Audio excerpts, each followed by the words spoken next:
இறையேசுவில் மிகவும் பிரியமான சகோதர சகோதரிகளே, ஆசீர்வாதமான இந்த காலை வேளையில் உங்களை அன்புடன் வாழ்த்துகிறேன்.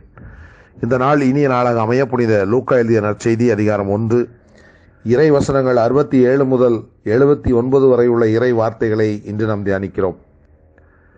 2 தினங்களுக்கு முன்பு அன்னை மரியாள் ஆண்டவரை புகழ்ந்து பாடியதை நாம் தியானித்தோம். இன்றைய நாளிலும் கூட சக்கரியா ஆண்டவரை புகழ்வதை நாம் பார்க்கிறோம். இஸ்ராயலின் கடவுளாகிய ஆண்டவரை போற்றுவோம் என்று சொல்லி அவர் இந்த பகுதியை ஆரம்பிப்பதை நாம் பார்க்கிறோம். இஸ்ராயலின் கடவுளாகிய ஆண்டவரை போற்றுவோம் என்று சொல்லுகிற அவர் ஏன் போற்ற வேண்டும் என்பதற்கான விளக்கத்தையும் தொடர்ந்து வருகிற வசனங்களிலே நமக்கு அவர் தெளிவுபடுத்துகிறார். ஆம் பிரியமானவர்களே, இந்த அருமையான காலை வேளையில் கடவுளை நாம் ஏன் போற்ற வேண்டும் என்று பார்ப்போம் என்று சொன்னால், நம்மை மீட்பதற்காக மீட்பரை தந்தவர், மீட்பர் ஒருவரை நம்மை தேடி வரச் செய்தவர் என்கிற மாபெரும் உன்னதமான காரியத்திற்காக முதலாவது நாம் அவரை போற்றுவதற்கு கடமைப்பட்டிருக்கிறோம்.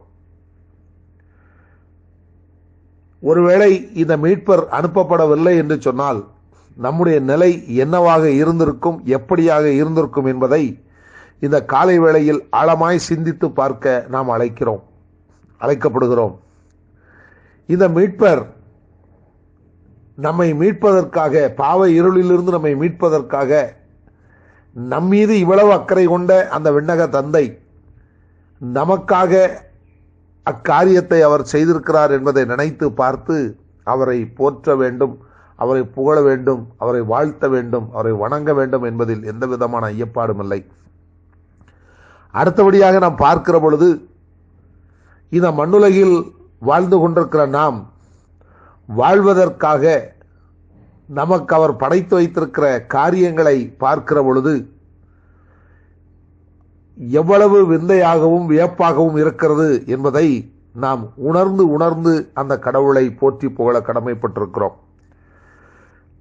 காற்றையும் நீரையும் நிலத்தையும் தாவரங்களையும் விலங்குகளையும் மீனினங்களையும் அவர் படைத்து அவை அனைத்தையும் நம்முடைய ஆளுகைக்கு உட்படுத்தி நாம் அனுபவிக்க வேண்டும், நாம் அவற்றை ஆள வேண்டும் என்கிற உன்னத நோக்கத்தோடு எந்தவிதமான எதிர்பார்ப்புமின்றி உங்களையும் என்னையும் தன் பிள்ளைகளாக மட்டும் அவர் நினைத்து இந்த மாபெரும் காரியத்தை அவர் செய்திருக்கிறாரே, அதை நினைத்து அந்த உன்னத கடவுளை போற்றி புகழ நாம் கடமைப்பட்டிருக்கிறோம்.